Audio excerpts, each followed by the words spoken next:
Hello, Barrie!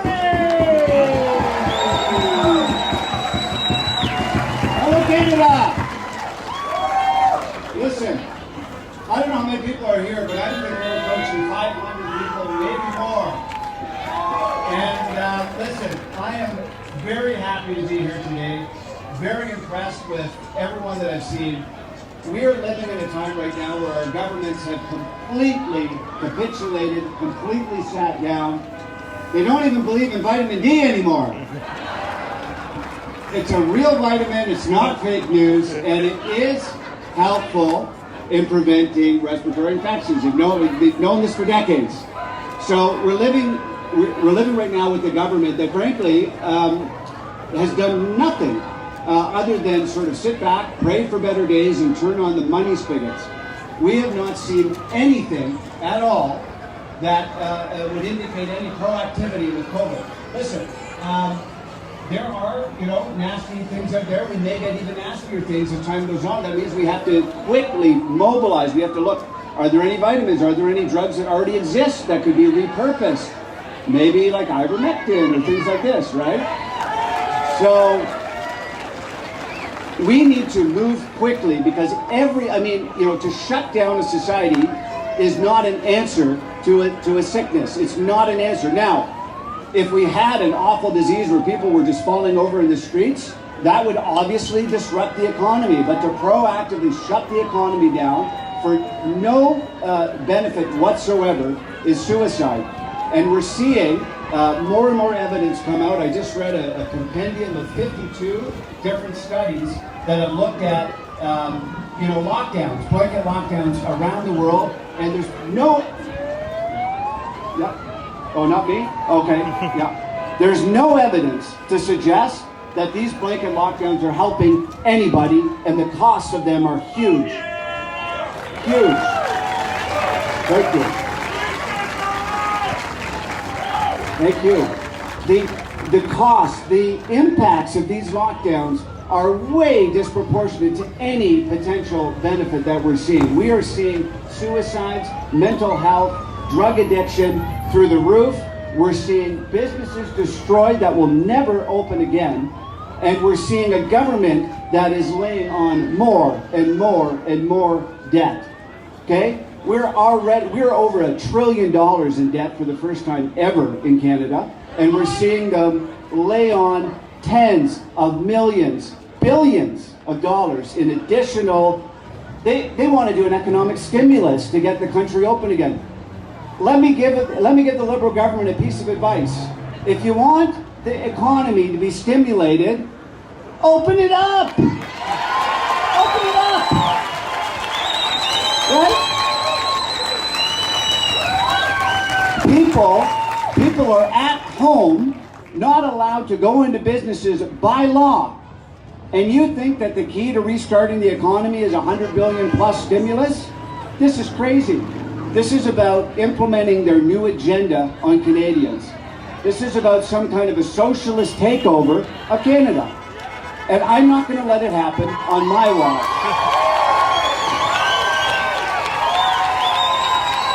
And I know that you're not going to let it happen on your watch. I am sick. I am sick of our governments doing nothing. Are you telling me in 13 months, 14 months, 15 months, the only thing they can tell us to do is wash our hands, stay home, wear a mask? Are you kidding me? They have had 16 months to expand our healthcare system. I don't care if you have to make up a field hospital in a field or repurpose a gymnasium from a school you've shut down. Do it, right? I mean, listen, there are real pandemics out there. There are real diseases. Who knows, we might get a worse one. They're shutting the country down when 800 people are in ICU. We're 15 million people in this province. You're telling me that 800 people are going to shut down our province? Move heaven and earth to do whatever you have to care for these people. But don't kill the rest of us. What's wrong with this government?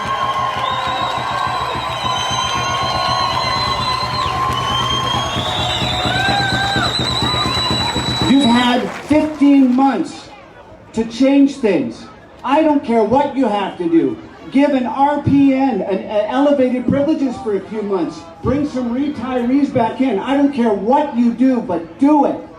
This has been a year and a half to do something, do anything. You want to make us wear masks? Fine. Distribute vitamin D. Look at some of these drugs. You want to do everything and do everything. They're not doing everything. They're doing nothing. And I'm sick of it.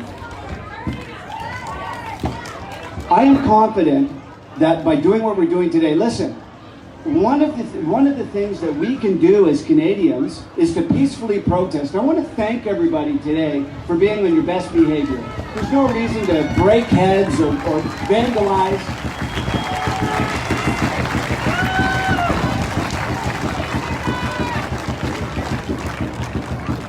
And you guys here are being so peaceful, and that's great.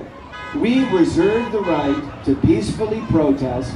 It just so happens that we're protesting against the law that says we can't protest, which is kind of funny, but we reserve the right to protest on any issue. And there were people that were protesting almost this time last year against police brutality, and they have every right to do it, okay?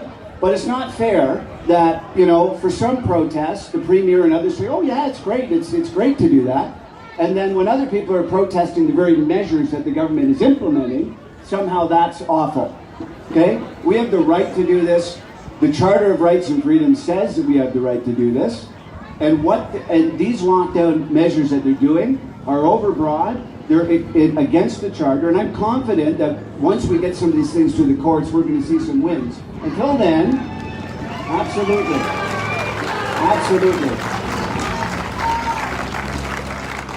Until then, we'll hang out here, standing up for the Charter, and the courts will catch up to us. But I am sick of, you know, our government officials telling us that, you know, we can't do this and all this. I have with me here not only the Charter, but the Canadian Bill of Rights, okay? Right here.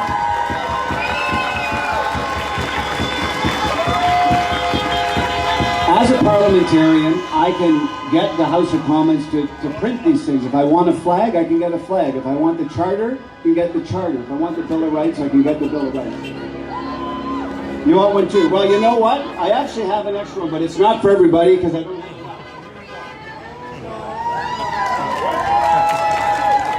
So listen, I'm just going to read. The Canadian Bill of Rights is a great document. It was been around since the 60s by a Prime Minister, John Diefenbaker. And there's a lot of rights in here. You know, freedom of speech, freedom of assembly and association, freedom of the press, freedom of religion.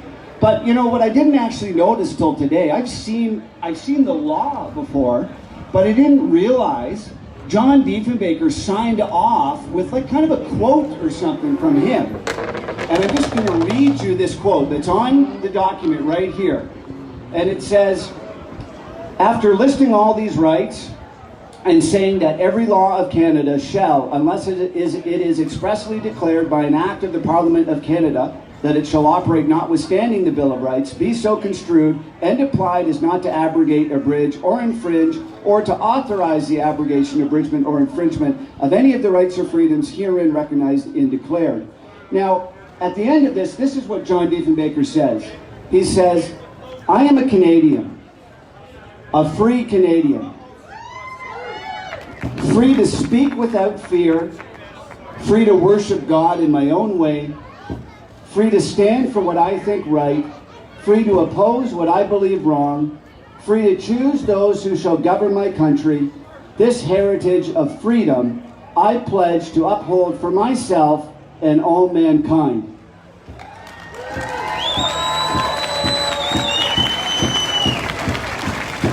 And I say the same thing today. I am here as a free Canadian to stand up for Canadians all across this country who are getting sick of these arbitrary detentions, these arbitrary lockdowns. Canadians who are getting sick of their businesses being destroyed, their kids' lives being wrecked. And I will never, ever stop fighting for those freedoms and privileges, and I know you won't either. I'm proud to be a Canadian. God bless you and God bless Canada. Freedom, freedom, freedom, freedom, freedom, freedom, freedom, freedom, freedom.